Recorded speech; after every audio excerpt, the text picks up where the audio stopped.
Today, I'm dumb, Paul. Cool. Mm-hmm. This is ChillPoint.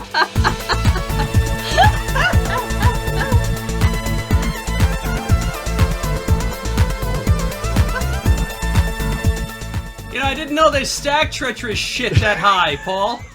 Oh, Paul, that was awesome. I just had this clip lying around, and I was like, How about that? That He was literally would not start until I said it. Oh, planning your ChillPoint openings before even CheckPoint's recorded. That's devious, Paul. Hey, everybody. How's it going? Was that your Slack? It probably was. Yep.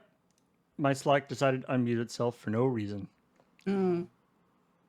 Hey, everybody. How's it going? Welcome to ChillPoint for August 13th, 2021, which is, we're going to be talking about yesterday's episode of CheckPoint, which is up on our YouTube channel, youtube.com/loadingreadyrun. And we're also going to be talking about other video game news.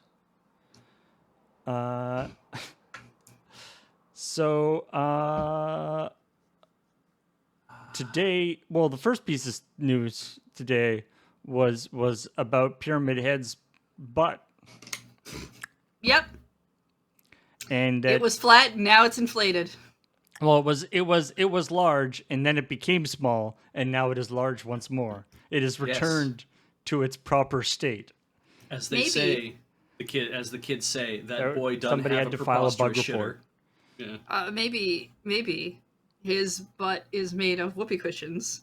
Because as we experienced earlier today, Paul, they do deflate and then inflate. Nothing more terrifying than humor you can buy out of the back of a comic book. It's true.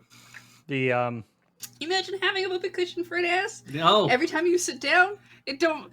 I mean, it either goes off or it doesn't, right? I've had whoopee cushions where you sit on them and they're just like, I'm just uncomfortable. And I'm like, oh, great. Yeah. Disappointing whoopee cushion. It's like a band name or something. If you're wondering what this looks like, just please Google Pyramid Head inflation and you'll see what we're talking about. I saw a great tweet somebody did, was like, I see why Pyramid Head moves so slowly. He has all this cake to carry around. Exactly. Anyway, so I mean, obviously there isn't a ton to this story except the idea that apparently the glitch was, and it was like legitimately a glitch, like they didn't intend it. They had an alternate costume for him that had like an apron, or like the back of his apron down the back, and it was partially clipping into his butt, so it was making it look flat. Right. So it was like legitimately a bug to fix, but it also was funny. It's nice to get funny news every now and then, right? Especially lately. Apparently, Pixar had to do an awful lot of work with Coco because of all the skeletons wearing fabric. That they had to come up with a brand new way of rendering fabric to hang properly on forms because they were too used to having like. Right, you have to sort of like pretend that there's a body underneath it. Exactly, yeah. So it's like they had to sculpt out an invisible thing that would actually hold the fabric in place on all the parts of the body where fabric would generally intersect. Right, because I imagine fabric just on like skeletal parts would look kind of horrifying. Yeah, because of what would happen also is that the butt would clip through because it's like it's not a contact point, so the bones would clip through the fabric. So you'd have a pelvic bone sticking out of the back of a fabric, and it's like that's no good. I mean, I figured that video games are not as advanced as Pixar at this point. They still have this problem. I mean that's just true based on animation because animation can control everything, which is not really what happens in a video game. But I feel like if you want to try this experiment of finding out are clothes on a skeleton form creepy or not, we're getting close to Halloween time. You could go buy a fake skeleton because I'm not going to tell people to go grave robbing. Because Because it's honestly not cheaper to go grave robbing for skeleton bones. It's just cheaper to buy a fake skeleton. Mm. Trust me on that. And then you could outfit it with clothes and find out exactly how it's supposed to drape across if that's creepy an or not. ass. Yeah, what's more terrifying, skeleton or skeleton with pants? Where did he get the pants? Right, because if the rest of him is gone underneath the pants, then does that not mean that he took the pants from someone else and put them on? Mm-hmm. Anyway. Yes. Let's talk about the Switch Up, which is an accessory. Macro device. Yeah, I guess it is like a macro thing. It's an accessory for the Switch that basically, I think in its most basic form, it's essentially like a thing that allows you to turn your controller to like a turbo controller. Yeah. But because we are in 2021 and things are super fancy, it also not only can do sort of turbo-y type stuff, but it also has some preset commands in it that are like macros for doing specific things. So there's stuff for like duck and spin in Fortnite and doing this, the kinds of things. I feel like it's like stuff that there used to be like stuff going around on the internet where like, okay, what you do is you get like a rubber band. Yep. And like tie it onto the thing and then go to this. And it's basically like effectively being a rubber band. Yeah. Well, because one of the things the people used to suggest doing in Pokemon is, especially for like breeding or shiny hunting eggs and stuff, was you get the egg set up and then you would get your character to walk into a corner. So yeah, you'd have a thing holding down the button. This is just a programmable way of essentially doing that. It's funny because I mean, like as I've said, some people are saying it's a good thing because you can automate something that you're already doing. Some people are saying, of course, it's a bad thing because you're not getting your shinies legitimately. Because the shiny thing is, I think, where people are really concentrating on this, because it is the first thing they talk about on the website. Is that it's like, hey, this is the ultimate Pokemon Sword and Shield automation device for way more than just shiny development. It's like it's a lot of other things as well. So they have this stance of like, buy this thing and jam through all the stuff you normally would want to do because we can just take care of that for you. And I'm like, that to me, it's like, and Pokemon is a single player game. It's okay. I know there's the competitive nature. Kind of not, because so here's the thing: a hacked Pokemon would, if you were to take a hacked Pokemon into a competition, there's certain ways that they can tell that the Pokemon is hacked, especially if it's got movesets it's not supposed to be able to learn, or whatever, which is why a lot of people, if they're trying to make competition specific Pokemon and they put in a hacked Pokemon into their game, you get an egg from that Pokemon so that the game makes a legitimate Pokemon. Right. So technically, because this is just basically pushing buttons for you, it's not hacking in a Pokemon. These Pokemon wouldn't be illegitimate in the context of a competition. Yeah. It's in the discourse around it was actually kind of interesting, like in Pokemon, Pokemon subreddits or whatever, people talking about it. It's like, on one hand, people are like, because, you can trade shinies and stuff, right? So it's like, you can't tell if the shiny was obtained through nefarious means or whatever. Yeah. And whether this would even be nefarious means is also a question, right? Like it's, which is, some, it's kind of Reziok in chat was saying, so it's like a game genie, but it's not, because it's not messing with the game at all. There's a little bit like, we were talking about that cheat thing that somebody was doing and then it got discontinued or whatever, but the thing that's like watches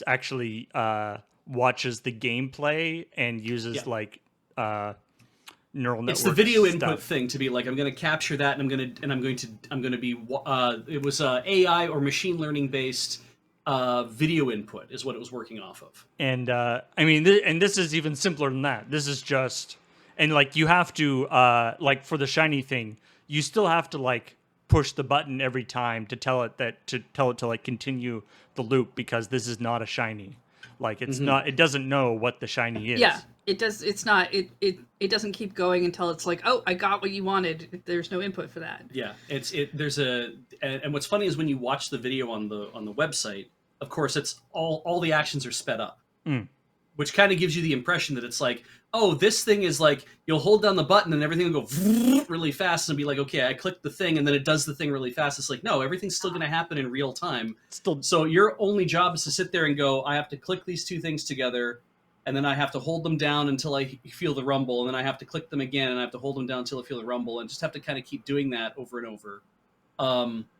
And it's like, yeah, it is certainly a way to like, if you're like, I have to keep doing the same 40 inputs over and over, then you can automate that away to, I have to sit here and do this one thing. You can't just leave it overnight. This isn't like the kind of rubber band tricks, or because it is like, you have to sit there and hold the buttons and wait for the whole thing to happen, and then hold the buttons again, and then like, it's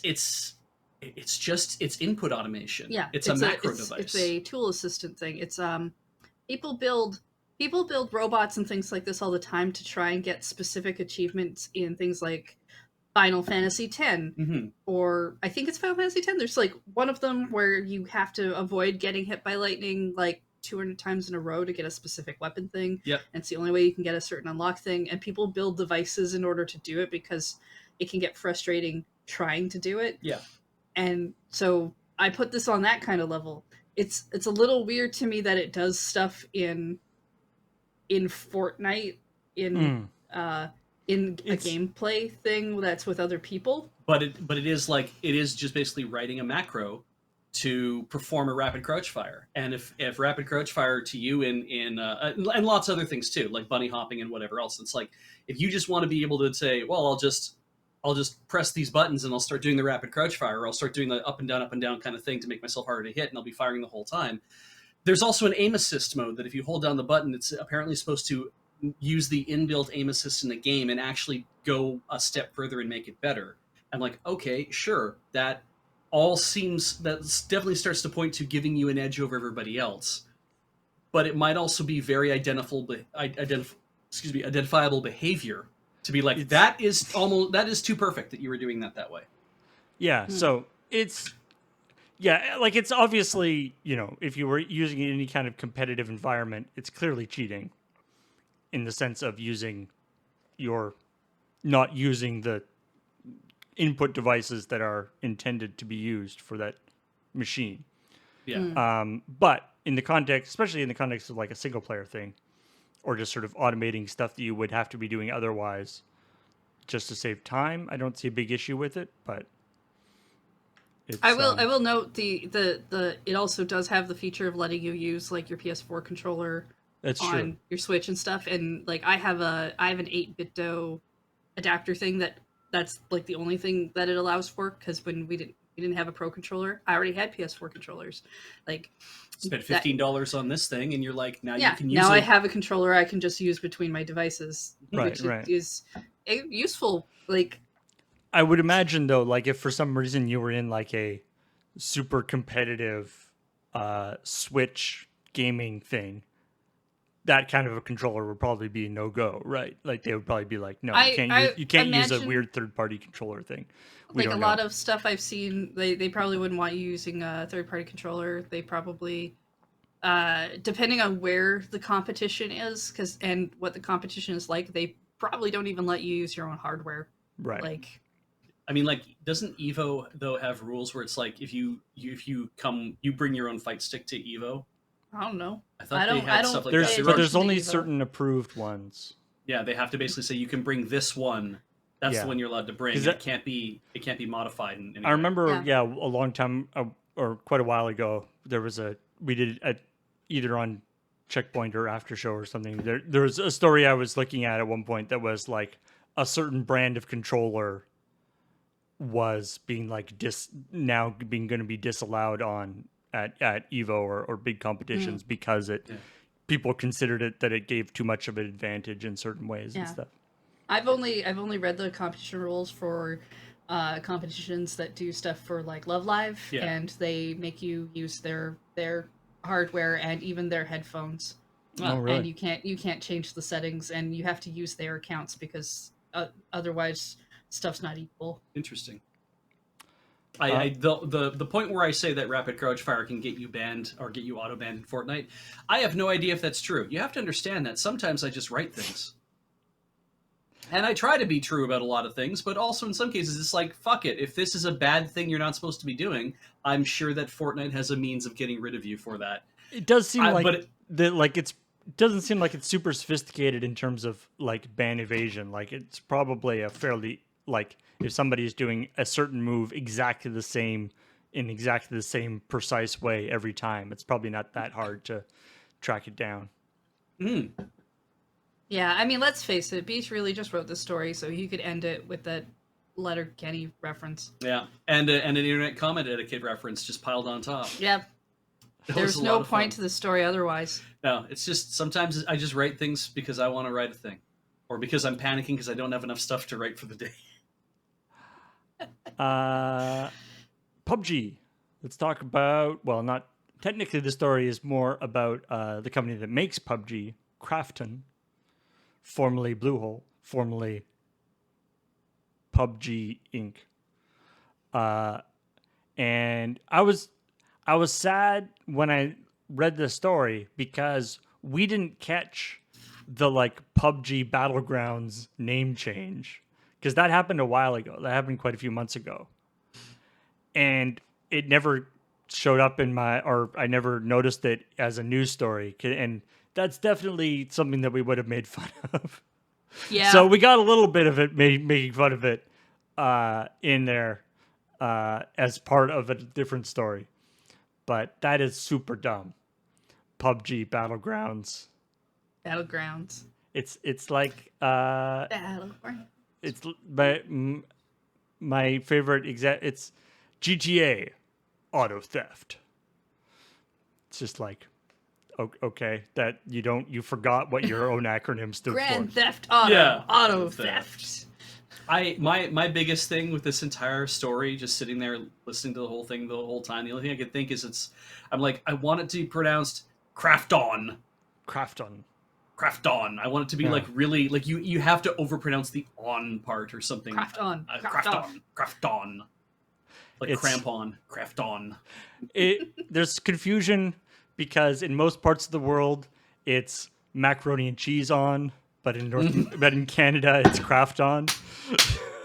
Yeah, weird that. God damn.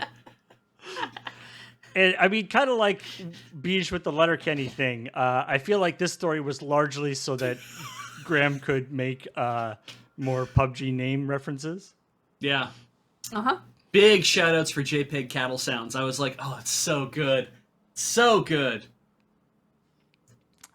But yeah, this is sort of a weird sequel to the other story about the spiritual opium thing. Mm-hmm. That has larger sort of knock-on things outside China because, of course, Tencent is so influential. It's actually the fact that article got written is starting to have a knock-on effect because they apparently the Telegraph in the UK used that as a springboard to talk about how video games are apparently the next global pandemic. Yeah, based on like my dude, like, get in line. Really they've been here for 40 years. You have missed something. You'll keep using that word. I do not think it means what you think it means. It's just like the more you read it, the more it's like, oh, I see. You think screens are evil, and video games are the things that draw people to screens the most. Those must be the most evil. Yeah.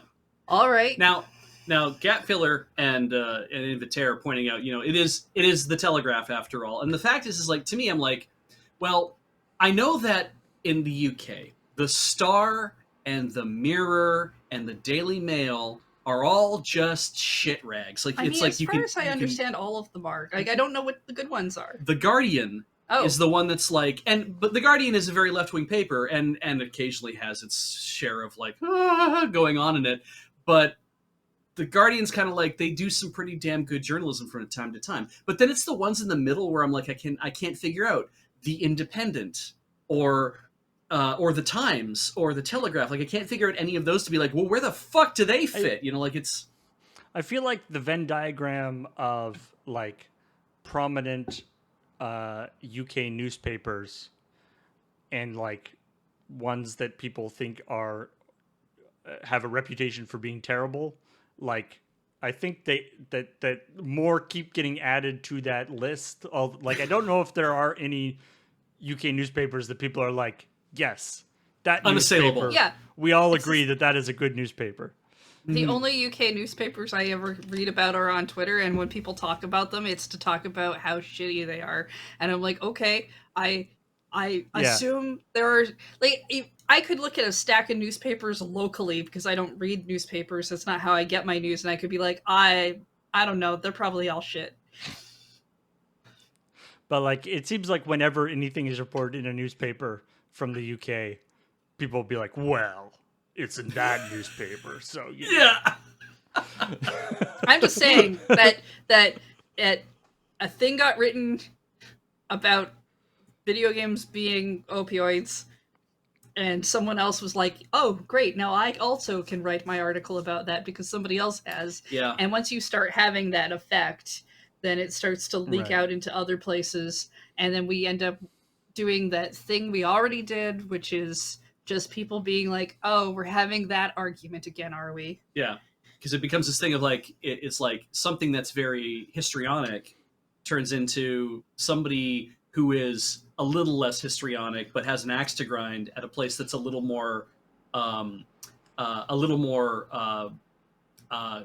grounded, let's say, as a thing, or believable, or respected even. And it's like, yes, if you the window starts to shift, and it's the next thing you know, it's like, this is a problem. I'm like, I don't know if online gaming is the problem. I would have to say that it'd be like, that's not in and of itself the issue here. There's a lot of nuance to these issues. And I mean, it's sensationalist language when you start dictating that something else is going to be the next global pandemic when we're still in the middle of one. Yeah. And it's like it's not a actual pandemic of a thing. It's a right metaphor. Yeah. Oh yeah, Canadian print media does have similar tiers of reliability and affiliation. Oh. If it's called The Sun, you're probably not getting the best kind of news. Regardless the of National where it's Post, from. Yeah, the National Post, not really that great. know. The Globe and Mail, I can feel pretty good about the Globe and Mail on most occasions. So I don't know. I need to know what newspapers we have our Clark Kent's working at, because those always seem to be pretty good in the comics. Well, there's the next story is about Exola. Zola. I don't know how Exola? Exola. I don't know how you because actually pronounce it. Yeah. And is kind of refreshingly frank. It's, I feel like it's one of those like saying the loud part or saying the quiet part out loud things where it's like Over and over and over. Yeah. you weren't It's supposed the to thing tell where people that's why they're being fired. It's- You find some other reason to fire them. it's the in between the lines thing that we're supposed to look at and be like, oh, you really mean this? Yeah.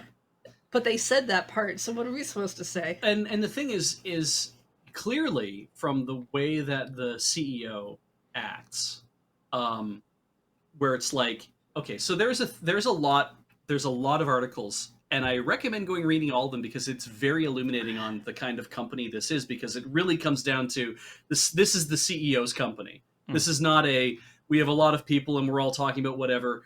I mean, it might be, because one thing that did happen is not a single manager got fired at all. Well, because they were all hitting their metrics. Yeah, presumably. they were all excluded from the kind of big data comb that was going on. If you're at the management level, everything you do must be goddamn flawless, because there's no way that you're underperforming.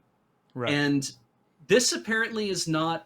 This is a new thing, firing 1/3 of their workforce. But all of this kind of stuff has been said in the past, person to person, where the CEO has literally said to people, "You don't belong here. This is not the company for you." And not in the way that it's kind of like, I think you would do better. Like, because the email comes off as seeming like, we're going to help you find another place to work where you can do less work and make more money. And I'm like, fucking, then everybody at the company should be like, hey, can I be next? Because this shit sucks. Yeah. And the dude, there's this weird aspect of the email where it is almost, it's like, I don't think our company is a good fit for you, because we only want people who like are ready to work hard, and it doesn't look like you want to do that. So we'll write you a letter of recommendation, and you can go somewhere else where you don't have to work so hard. And it's just like, okay. Yeah. But at the same time, I'm kind of like, the flip side of that is, we force you to work too hard and don't pay you anywhere near what you're worth. Like, that's what it sounds like to me. And some of this might be translation issues, and also I have heard that it's also sort of there's a cultural aspect to it, that business communication in other countries can be more to the point, shall we say? Yeah, incredibly blunt. Less sugar coated than what we are used to in North America. Sure. I still want to know what Natalia reads your rights actually means. I know. Is Natalia a robot? Is that what they call Siri? Is Natalia the name of the person who goes around with the clipboards like, hello, I have your rights here and I'm about to read them to you? Isn't that Black Widow's name? Like, isn't that Scarlet, like in the movie? Yeah. Natalia, yeah. Yeah, I think so. Now, I mean, when I got literally, like, when I got laid off from a job once, and they can't, they come and find me. It's like, please come with me. Come to this other room. We're going to sit in this room that we never ever go into. And I'm like, all right, I know it's coming. And so we sit down, and there's a person from HR there, and their job is basically say, we're walking you through the process of how this works, and we're going to let you understand, here's the things, the severance you're going to get, and all the things, and then here's all it's your exit interview, essentially. Kind of, yeah, but they're not asking me how I enjoyed my time. Like, there's no questions for me about what but goes an exit on. interview typically involves all the other stuff as well. Yeah, and it's like, we're going to tell you what you're, like, we're going to walk you through all the things so you understand that we're performing all of our proper roles. And then even on top of that, they were like, since you have to go home right now, like, did you drive today or whatever? It's like, I don't drive. It's like, well, we can give you a taxi voucher. Just like full ass covering mode for like making sure there's not going to be any reason for you to dispute this.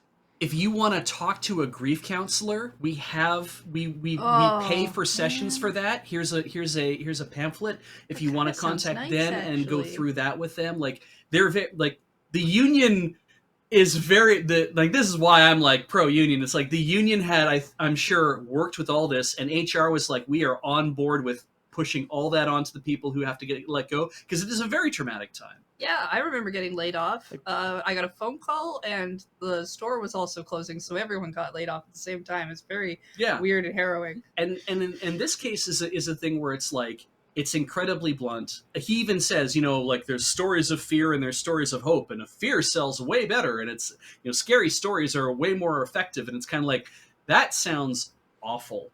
Well, working for you sounds awful. That's him explaining why this he's like, well, people are talking a lot about this because it sells really well in newspapers, but also there's somebody who got let go. They managed to the Game World Observer, I think, was the company or the group, the website that broke these stories in the first place and kind of doing follow-ups and stuff. One of the things that they talked to somebody who is currently now a former employee, and they had said that we have a saying in our company that I forget what they call him, Shulka or something like that. Like, whatever, they have a nickname for the CEO. It's like, Shulka wakes up every 6 months and acts tough. And it's apparently that's the thing. It's like every 6 months, you never hear from him all this time, and then every 6 months, all of a sudden he pops in and he's like, "Hey, now I'm gonna just terrify everybody with what's going on, and then I'm gonna go back to sleep for 6 months, and then I'm gonna do the same thing again." Okay, I've had bosses like that. Yeah. And Being and like, it's like, I should be doing lots of. It's we don't know anything about the actual internal organization of this company. I feel like getting rid of like this is something like a third of their workforce. It seems like it's more than like we need to cut back because we're not making as much money, which they are. yeah. It seems like more that they're like, okay, we don't like we want to do less. Like it seems like they must actually be downsizing to some extent. I mean, maybe they're assuming that the remaining 300 people will take on the work of the 150 people that got let go. But Well, the other things that I read that did make it into the story were the job listings are already going up. oh, okay. Because the idea is like what their thing is like, we used big data and AI to analyze everyone's performance, and then we determined that in order to save 10% of our budget, we need to cut 1/3 of our workforce. And I'm like, that doesn't jive to me, because then how much money are you spending everywhere else in your company? But it's like, so we let go of the people who are performing below a certain metric, which I think is what makes more sense. And now we'll begin the hiring process to hire back only enough people to fill in our shortfall of workforce. Yeah. Probably not a full 150. Maybe you only need to hire back 40 people if they mean, feel that they're getting the chances are good productivity. layoffs were going to happen regardless. Yeah. And yeah, this might have been, this was the way they chose to do it.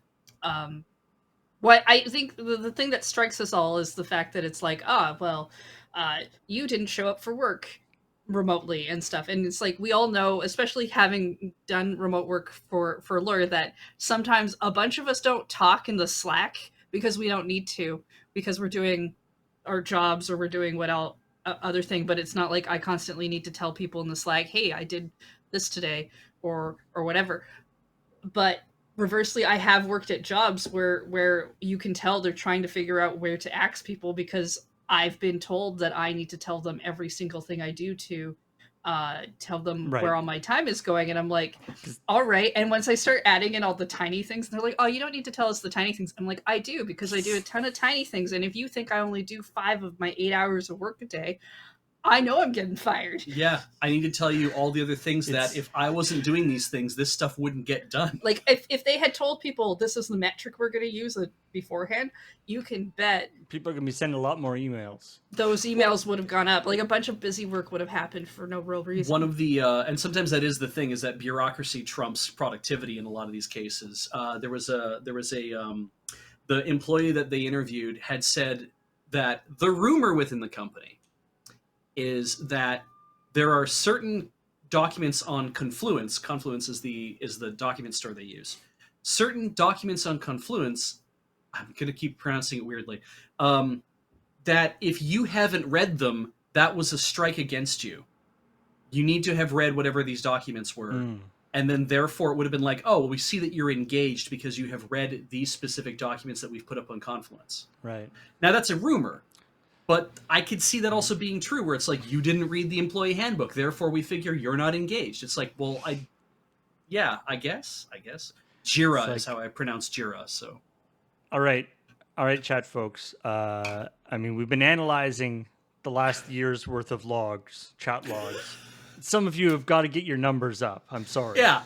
We're not seeing nearly enough comments. Yeah, we may have to let you go as people hang out in the chat during our streams. A question.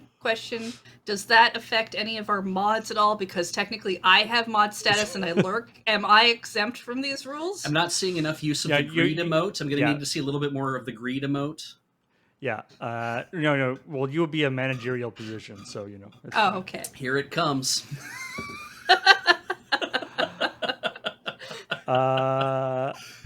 Work first, then banana. All right. If the chat starts unionizing, I'm going to lose my shit, though. Are we the ones who give out the banana, or does the chat give the banana? Who's doing the work? I was mostly just leaving you the bananas up to the mods. Oh. Yeah. All right. Yeah, it's not clear where the bananas come from. Yeah, so this is crazy that this is all happening and that the method by which it had happened and it got a lot of people's attention as a result of you used AI to fire 1/3 of your workworkforce. Jesus Christ, is this what the future is? Could be. Yeah, I do find it ridiculous, but all right, let's go on to other people getting fired for reasons that are not don't require an AI to figure out. No longer work there, which generally means fired, but we definitely don't have confirmation of that terminology. That's true. That's true. They decided to pursue other things. No, we don't know if they did that either. Oh, they just do not work here anymore. They're working. By they're here working I mean Activision ceased. Blizzard for wherever it is they work. So 3 bigwigs over at Blizzard: Luis Braga, Jesse McCree, and Jonathan LeCraft left. These are people who they weren't named, but they are, were presumably caught up in the net of this lawsuit and all the various things that went on. I don't think there have been specific allegations against these people, but I have no idea anymore. Or maybe they just left on their own because they didn't want to be involved, or they didn't want allegations that they knew were going to come out. Who knows? Who knows? I don't. But the interesting aspect of this, obviously, random people leaving the company is not that big a deal. But the interesting part is Jesse McCree, who is one of the lead designers for Diablo 4 and also did a lot of work on Overwatch. There's a character in Overwatch called Jesse McCree, that was named after him. And so the question becomes, when they renamed they renamed an NPC, the NPC in World of Warcraft they renamed, because their name was associated with this person who was fired in disgrace. Is McCree's name going to change? And to be honest, I would guess not, at least not immediatbe. Presumably Overwatch 2 is coming out, so that's an opportunity to change it. He'll be like, it'll be just like, the cowboy guy. No, we'll call him Mr. Overwatch. Then no one's name can Cowboy possibly 76. Match that. He and Soldier 76 get married. There you go. Yeah. It'll be like James McCree, Jesse McCree's son, who looks exactly the same as he does. Yeah, the truth is that he's going to require more changes in order to change his name, and that's the question of whether or not they'll actually do it, because changing an NPC who probably doesn't have any voice lines, or at least doesn't say their name, nobody says their name out loud, is a very simple thing to do. Yeah. Changing something that has maybe a lot of voice acting or has characters who actually refer to that character by name or anything else like that is a lot more work to do, and might be the excuse they use as to why they're not going to. The thing that go ahead. And there's there's a picture of Jesse McCree with this. It's not like McCree in the game is Jesse McCree isn't known for wearing a cowboy hat or anything. It's the likeness in the game isn't based on him or anything like that. Mm-hmm. So I will note, however, Paul, that the street signs that we end up renaming so that we don't have racist people on street sign names, they also do not look like street signs. It's true, as far as I know. What I think is going to be the more hard-hitting thing that no one is talking about is, now that they fired Jonathan LeCraft, is I don't know what they're going to rename World of Warcraft and StarCraft to. It's true. Both named after Jonathan LeCraft. Mm-hmm. Clear, yes. Yeah. Star War... No, wait, no. Star Crafton. Star Crafton, yes. Crafton. So yeah, I mean there isn't as Graham said, there isn't like a huge ton of news about the this Blizzard Activision thing. Still kind of percolating along. Every week that goes by when there isn't horrible new revelations is like probably good. Maybe I mean, uh, like Assuming that lawsuits they're and being stuff, looked we're not for. likely to hear much more about Yeah. because lawsuits take time. There's a court system things have to go through. Whether those settle in or out of court, we may never hear the end of that. As long as the Lost Vikings remain unassailable, I will be very pleased. Yeah, I mean, Did we all like the Lost Vikings? I yeah. didn't even know that was a game. Okay. I mean, Graham So- mentioned that at the end, and I was like, "Ooh, man, I could Yeah. really use a new Lost Vikings game." And like Vikings are cool right now, right? You got like Yeah. Valheim and Assassin's Creed and various TV shows involving Vikings, and Including Vikings. right, exactly. Yeah. Were Vikings Now's the never time for the not- Lost Vikings to come back and get lost once again. We wrote that outro in the car driving to the office. We were like, because he's like, I had a thing about the Lost Vikings and maybe it's something about like Olag the Stout, and then I was like, maybe if we kind of went back and forth a lot, and then all of a sudden I was like, what if you made it about, because he had said, what if it was like, you know, the name of the it's like, oh, who else got named after a thing? He's like, well, surely not Balog the Fierce. And then I just kind of said, are you willing to stake 300 Norwegian kroner on that? And we were like, oh, we've got our outro. I have a question. What Yes. kind of game is Lost Vikings? It's a platformer-ish game where all three of the characters, Eric the Swift, Olag the Stout, and Balog the Fierce, all have a different thing they can do. So Eric is fast and he can jump, but none of the Okay. other characters are fast, nor can they jump. Mhm. Olaf the Stout has a shield, so he can block anything, but he can also put it above his head, and you can get on it and use him as a platform to move over top of things. So it's kind of It's as people are saying, it's a puzzle platformer, Oh, okay. and it's a sort lot of fun. you can like switch between the control of the three guys and stuff. It's quite neat. Yeah. Because all I was getting out of our conversation was that there were Vikings in it, Oh God, And- it takes two and Except And I was confused. non multiplayer. non multiplayer. It's sort of you just like switch between the Vikings. you have to constantly switch between which characters you're playing and like figure out puzzles and do. Yeah, Oh well, then it's Thomas Was Alone without narration. that's actually probably more correct. Yes, you should play it sometime. I think you'd like it. It's for the Super Nintendo and the Sega Genesis, I think. And finally, there was a problem with Animal Crossing that made clouds not appear, I guess. Yes. Yeah, what was that one about? It literally just was a bug that during some times of the year, like in some seasons, you wouldn't see clouds show up in the sky.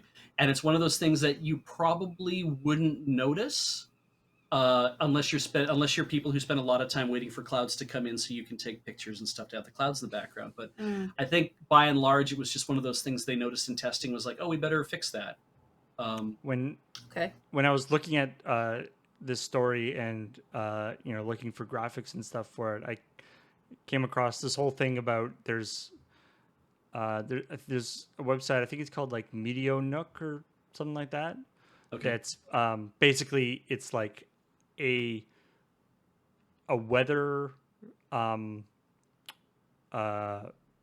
predictor thing. So you can basically you can figure out what the weather seed for your particular island is through observation. There's certain things that you can look at, like the stars and different things. I don't know quite what all the details are, but you can figure out what your weather seed is, put it into this website, and then it'll give you all the weather, and then you can like time travel to like when you need to like whenever change the time on your Switch so that you Yeah. can get like the right weather for your picture. Because you need rain to catch certain fish or something. Yeah. Meteor Nook, so- that's it. Yeah. Yeah. And apparently shooting stars is technically a weather in the game, so Oh, that would make sense. Yeah. Yeah. Okay. Actually, then that would just be a great way to know when your shooting stars are gonna pop up. yeah.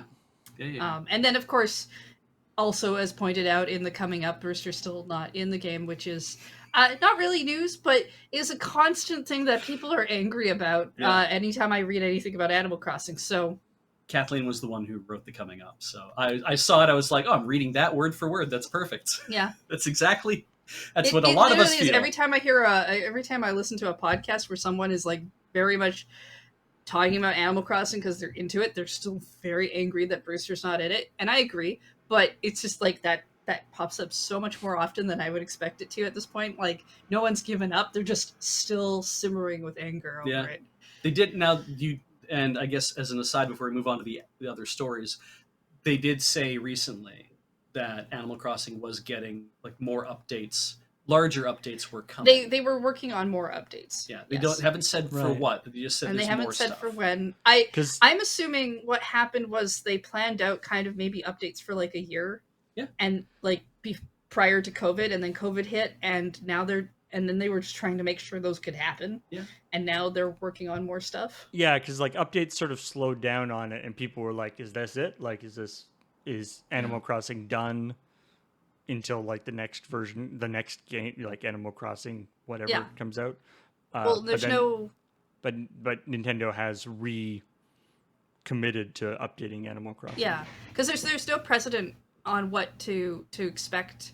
Previous Animal Crossing games didn't get updates. The 3DS one got a huge update, but it was like an all-at-once update, like several years after it had been out. Yeah, it was the Welcome Amiibo and update. this one has been the one that's like closer to a bit of what you expect maybe from a live service game, where we're constantly updating events and things. Yeah. Right, and different holidays and all that kind of stuff. Mm-hmm. Yeah.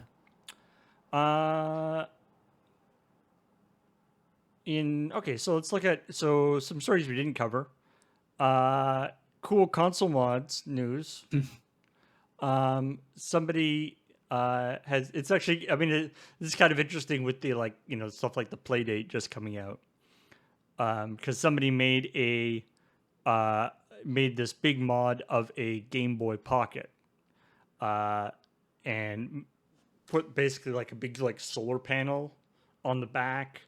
Switched out the screen for a higher resolution and easier to see. Not like higher resolution, but like easier to see, brighter screen. Switched out the battery for like a rechargeable lithium-ion battery that can trickle charge with the panel, with the solar panel. And of course, because it's a Game Boy Color, the actual amount of like power, the amount of power you need to run it is quite minuscule, right? So it actually runs quite well with the solar panel, apparently. Yeah, the old Game Boy Pocket ran on 2 AAA batteries, I think.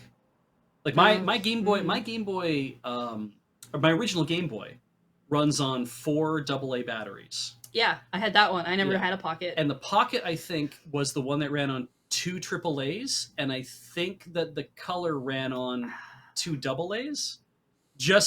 I think that was because it largely comes down to the voltage you need to run something, but also the amount of power you're going to need for a long time. When it first came out, I think was 2 AA's. Yeah. As well. Yeah. So yeah, I could see it. And the fact that they've they even made the Game Boy Micro run on this tiny little thing, so it must have had a little tiny battery in it and whatnot. And yeah, it's the fact that it's like, well, if you can run it off of 3 volts, you can probably get all you need out of off of because it's like I didn't watch the video, but the article essentially states that you can just leave this thing with the solar panels facing up in just natural light, and it will charge itself sufficiently that like you even can if play it's this inside. Yeah, it can charge itself sufficiently for like a few hours, and you're going to be just fine. So I'm like, this is a super cool idea, and kind of the super cool idea where it's like, if Nintendo wanted to release something like this, if they're like their Game Boy Classic thing that they want to do in the future is like, we can make a very compact kind of Game Boy Color that can play Game Boy Pocket, and Game Boy Color games, and do it on the small screens and everything else. It's like, why not put solar panels in the back and be like, hey guys, you can literally just flop it down in the room and let it charge. Like, you think they'll do a Game Boy Mini type deal thing? Because I feel like Nintendo's done after the Super Nintendo. I don't think they want to do it, but I think it would be interesting if they thought there was like, I think there's probably some value in doing it, but the problem, of course, with solar panels is that the more effort you put into making the device smaller, the less surface area you have for solar panels. Yeah. Right? Like a Game Boy Micro has very little space for solar panels versus a full-size Game Boy. Yeah, Yeah. I mean, I when I say mini, I mean more like the Nintendo Classic and stuff. They don't necessarily have to make the Game Boy thing smaller. I think they would itself, but probably I use just don't- they probably use the Game Boy Color chassis to do it with. I just don't see them do it. Even if they were to do like maybe a Nintendo 64 mini or classic sort of thing, I just don't see them doing it with their portable lineup. Yeah, that's fair too. They'd rather just sell them on the arcade. Yeah. Well, I mean, except they don't, because I had to go buy Metroid Zero Mission on the Wii U in order to play it. All right. It's like they haven't moved any of that shit over to the Switch yet. So I mean, we talked about that, yeah. Yeah, it's the main complaint. So this is a cool game. Now, I feel like this might not be the first game that's done this, but this seems like a super neat idea. Game called Hell Let Loose. It's a World War II shooter. Oh, that's new. Oh man, no one's Snore. ever delved into World War II as a shooter before. But Yeah. what's really interesting about it is At least they didn't make a rhythm game. it's a battle royale style game. So it's 50 on 50. Well, not battle royale. It's like big team battles. So 50 on 50 battles. But what's really cool is it's you have a squad. You have squads, and then you have a squad commander. And so like your team of 50 is not actually, they're all not all equal. You have like a squad and then a squad commander. And then one person on your team is the full commander, who's basically playing an RTS. Like they're playing a thing, except so it's like an RTS, except the little dudes are actually dudes run by, like, controlled by people. Okay. So you'd be like, you know, that thing where like you like select guys and go like, go over here, and they go a stupid direction, and you're like, no, Right. pathing algorithm. This is actually real people going the wrong way. It's a lot like you're setting waypoints and stuff and saying, I need this group of people. I need you to go to this location and hold this hill. I need you to go here. So it's very like, you guys need to do this stuff, and hopefully whoever you're playing with is like, yes, I will go do that.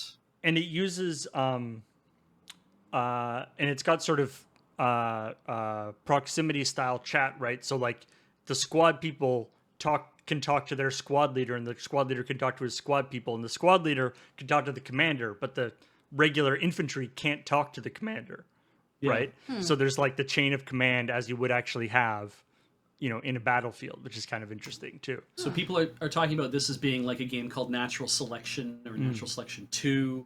My understanding, there was another game like this earlier.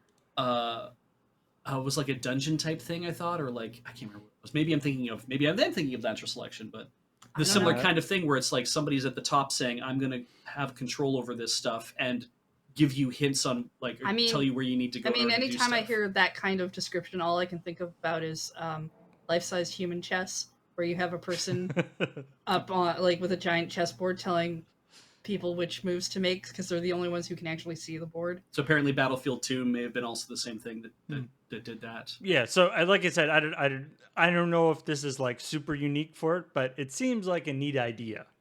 Yeah. Cool.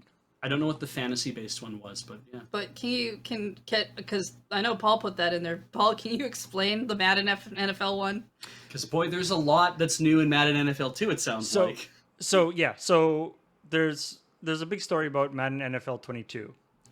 And there's a bunch of new stuff, which is good because there was a lot of criticism of NFL 21 that it was not so good in terms of, like, it was just basically a retread of previous games.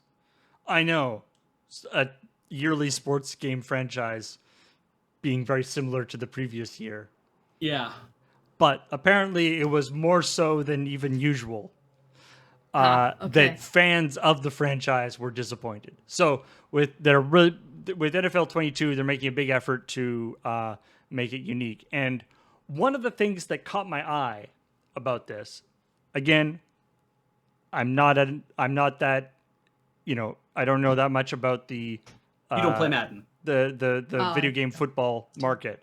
But what seemed so there's this thing that they've been doing obviously for a long time is they do updates to players stat. So the players in the game, right? This is NFL. They have the license. So the players in the game are real players who are currently playing thing.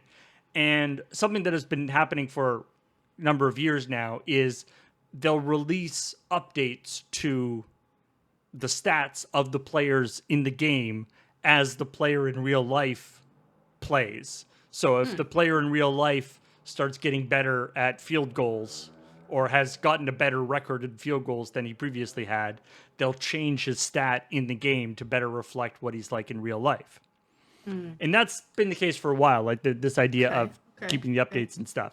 And there's been some funny stories about that with like, there's a thing with NBA where like the NBA 2K series where Steph Curry is so good at 3-pointers that even putting him at like 100%, like putting his 3-point stat at 100 wasn't good enough to represent how good he is at 3-pointers. And so they had to add like a whole new mechanic into it. Yeah, to basically give him like additional bonuses on top of whatever that would be. I did see that in when I was reading a bit of this is that there's things like they talk about X factors and M factors and these kind of additional stats that they're using to calculate your chances of doing something. And part of that is like, oh, well, how well does this quarterback perform in the clutch? Like when so quarterback moves back into the pocket, and it's like now if he's being threatened, how easily like will he fumble a ball if he gets sacked or not, or is he able to react fast enough to throw something, or So those kind of things. yeah, so this is this thing where they're rolling. There's this thing that's combining with the NFL called Next Gen Stats, which is just reams and reams of data from every game. The sabermetric stuff of like every single thing that every single player does at every moment of the game, and they can parse that down. But they're actually using it now, as well as doing these updates. They're using it now to actually build the AIs.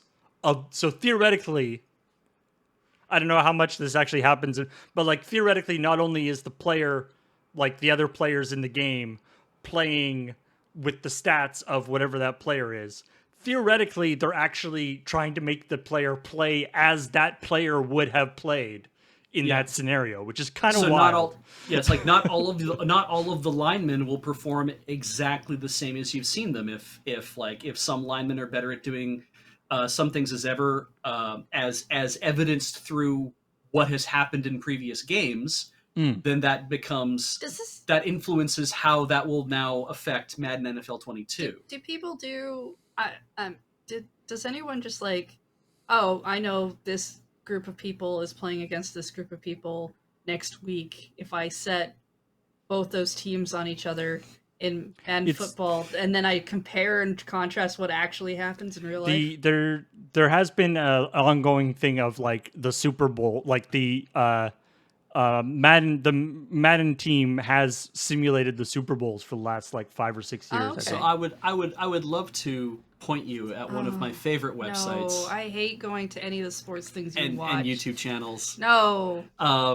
The people at SB Nation and John Boys in particular, who's one of my favorite. Like I know they're all creators, very good, but I do not care about sports enough. He does it. All. They did a thing called Breaking Madden, and they've done the same thing for NBA, for like previous NBA 2K games and whatnot, where they have said, "Hey, so we know that these guys are the overall favorites, and these guys are not. So what happens if we take the overall favorites and we just hulk them out, and we take the guys who are not the favorites, and we make them skinny little 5'4" dudes who can't hang up to like? What if we really overcomplicate this game? What happens? That's not the thing that I'm asking about, though. Yeah. But they do that where it's like, can you actually simulate plays against each other and then or games against each other, because you know the schedule in advance for the entire season. Yeah, and my question is, after you simulate that game, you watch the real game and find the differences of what actually happened, because humans are not computers. Yeah. But the amount of data, I don't actually do it. Data mining that goes into these games these days in order to try to sort of match it with what's real is pretty wacky. They spend a lot of effort on it. So anyway, it's interesting stuff. They're also doing stuff with like apparently the AI team will take into account like will not only be playing as that team would play, but also playing as that team would play against the other team, as in the AI knows what team it's playing against, and as it would happen in real life, knows the capabilities of the other team.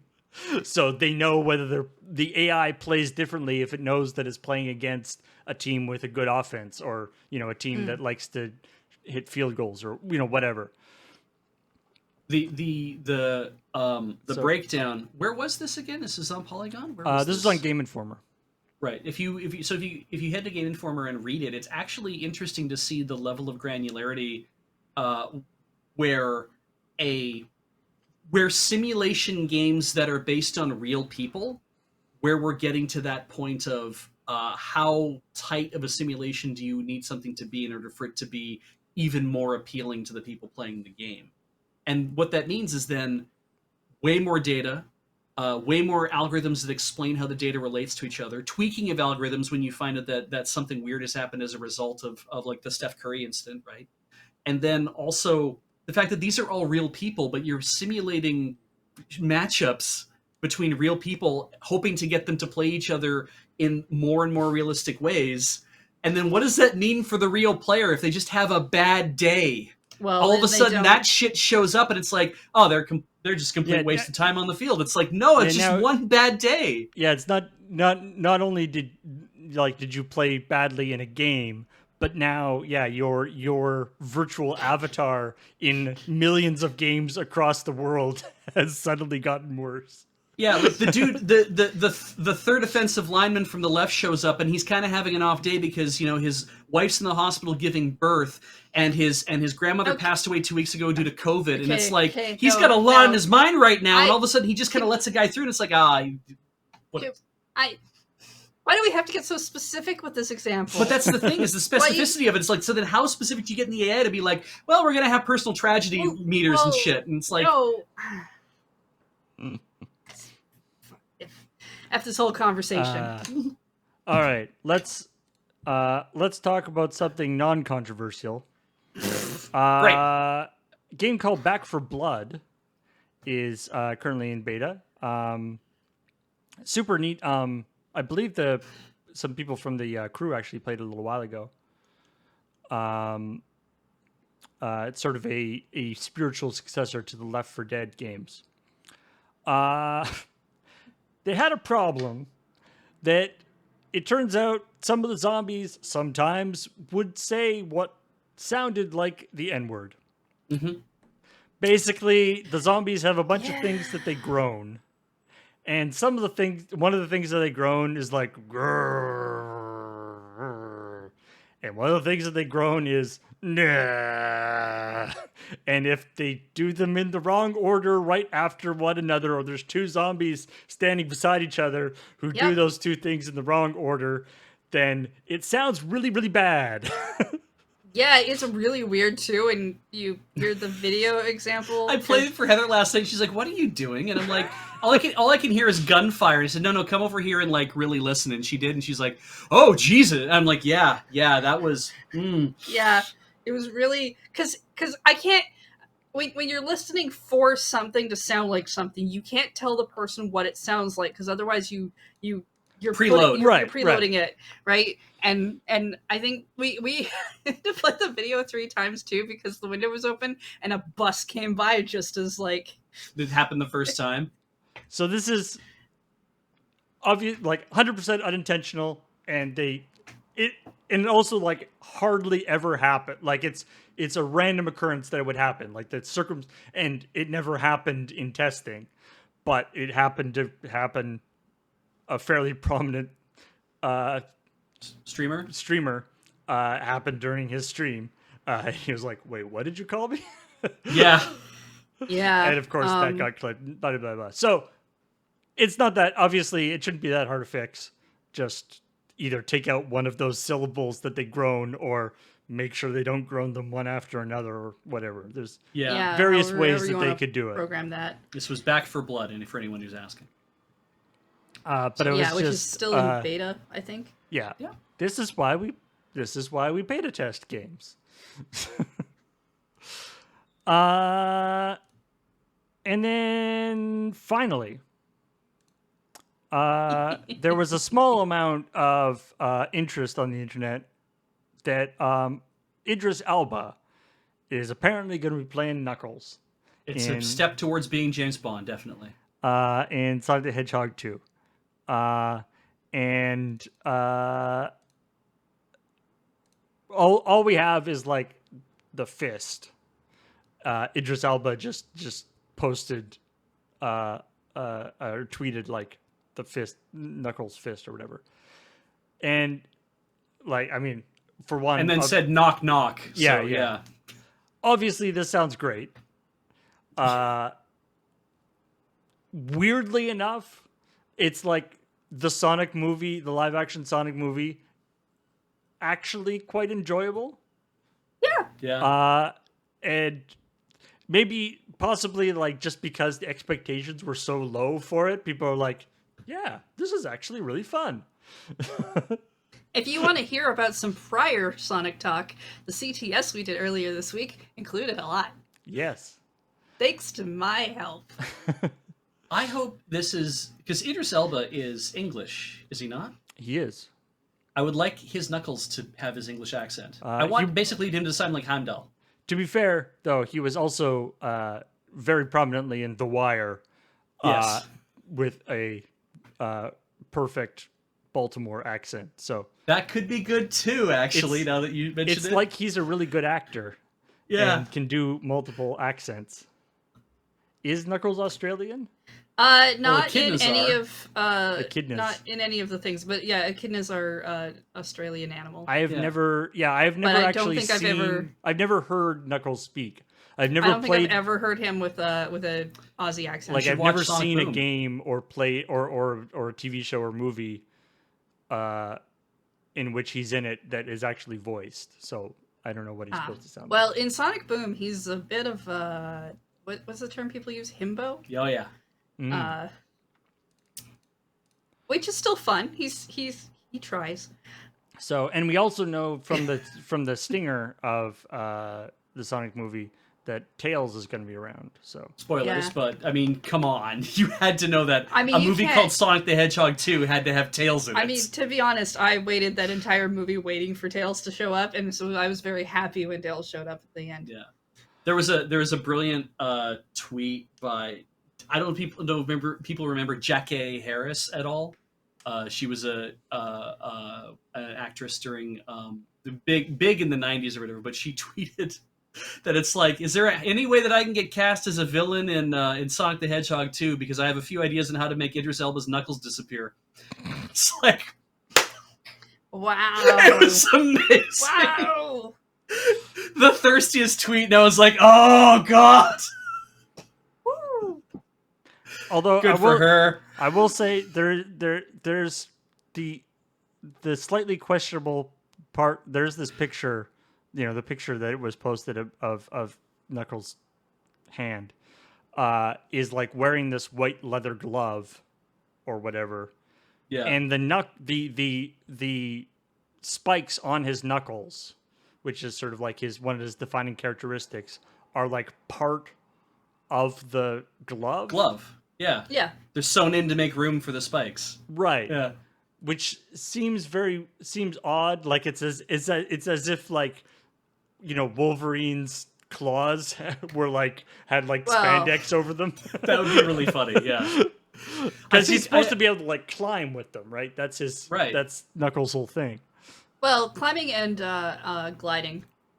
But yeah, he couldn't quite fly in the game, but he could kind of do this gliding Right. maneuver. you want those classic kind of fingerless glove things where they also had the holes on the knuckles as well, so the knuckles can come Yeah, through, you would but think. Yeah, you get the like whole.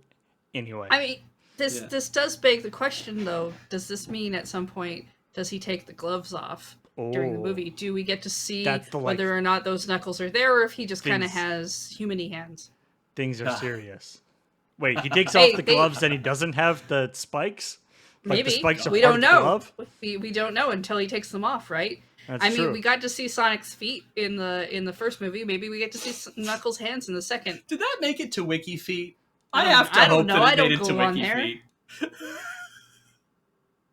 I was Well-known not actor aware Sonic that the was a Hedgehog. page. Wouldn't you prefer show hands be the thing people yell at you and then show rather than show feet? Like it's so much less work for me to hold my hands up Yeah. than it is for me to try to get my foot up into the air in front It's of the true. camera. No, see, don't be scared. Feet. I'm not a ghost. Well, I have some things to tell you about ghosts later. All right. I think that is the last bit of news that we have because once that picture was tweeted out, all news stopped. Yes. Yeah, it exploded. In fact, we may never get news again. Yeah. I don't know what we're going to talk about next week, but we might just have to vamp for an hour. Because people are very excited about I don't know. Basically, I feel like Idris Elba can basically do whatever he wants at this point. Like people are, and I'm perfectly happy to watch him do basically anything he wants. Yeah. I haven't watched a lot of stuff that he's in, but it's like I just like this idea of this guy, and it's kind of like I don't know why that is. It's like I like the idea of Idris Elba. I don't know. I've seen him I as like that you Heimdall. I think exist. I've seen him a couple. I That haven't seems- watched that's The very Wire, cool. but It's- yeah, just yeah. he's- I like the existence of this person, and I want him to have lots of things to do. I don't know why. He's got a bit of that like Edward James Olmos thing where it's like has played so many sort of either very serious or like deeply flawed and like dangerous and powerful but flawed people. Like that he's played a lot of characters like that. So the idea of him playing like something goofy is just like entertaining to me by itself. Yeah. Yeah, like Luther is a series that I think was sort of one of his kind of springboard things, where he's plays a detective who's like, surprise, surprise, not mentally good, Stable. stable, yes. Okay, let's go with that word. And like very compromised and brutal. Detective who hates doors. Yeah, a lot of kicking in doors. Okay. Sometimes you need a nemesis that you can defeat easily, and if you're gonna choose a door because you kick it in a lot, it's a pretty good one to go with. You gotta get those small victories in sometimes. It's like Tony Jaa in The Protector, where he's just he's just like, you know what? In this scene, I'm not going to open any doors.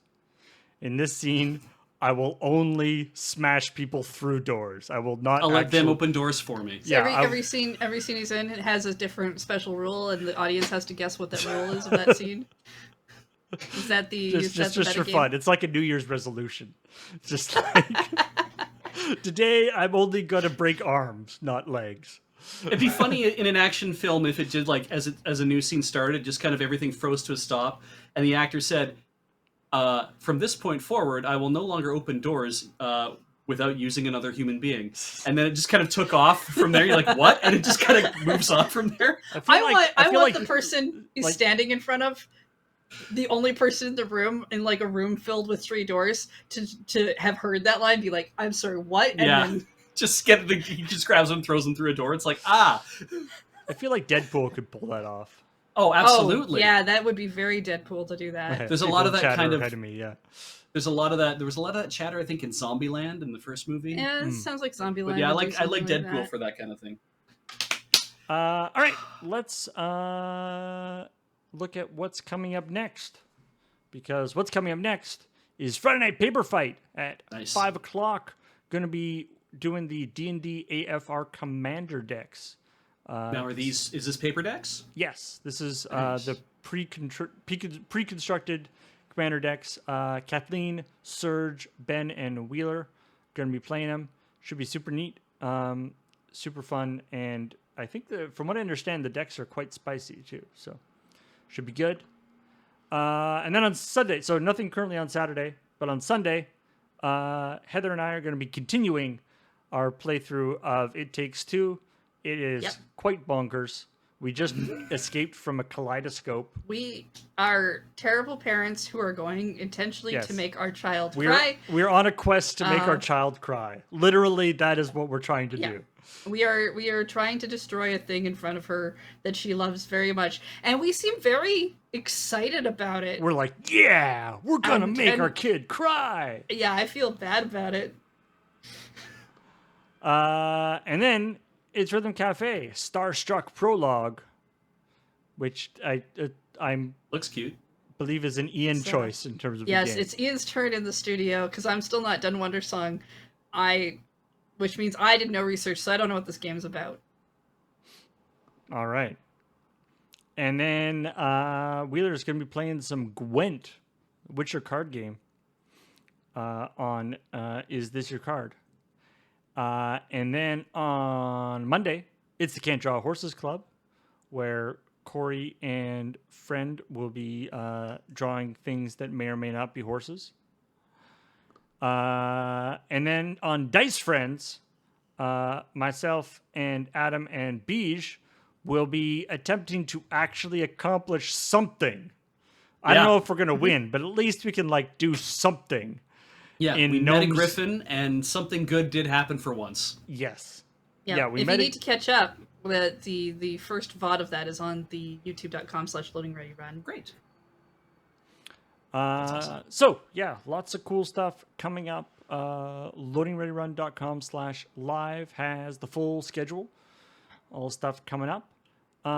Let's look at all the people who subscribed during the stream, starting with Orgmastron. We never say it correctly, but we did now, I think. Yeah. For 32 months. Thank you. Dora Strix for 45 months. Metric Furlong got a gift from an anonymous gifter. Thank you. Matrix Knight 88 for 34 months. Cheat Butt was gifted as a sub by 8-Bit Dreams. I hope they find out why. Special Controller gives you a cheat butt. Kunamo returns for 8 months. Welcome back. I do like those little the single digit months. Those are pretty good. Cheat Butt. Yeah. Cheat Butt. I kind of just cut that off since I picked the last one. And Farabender 27 and Gap Filler filling in that bits gap. Thank you both very much for the bits. I could have sworn my feet were worth more bits than that, but fine, whatever. I told you. You gotta ask for the banana first and then do the work. Look, do work first and banana. We prove with Desert Bus that if you just start the busking, people will just put the money in anyway. You don't have to wait for them to. But they know that over there, and they don't know that here. Yeah, so you have to ask for banana first, then do work. All right, that's fair. All right. Thanks everybody for watching. We will talk to all y'all later. Bye. Bye.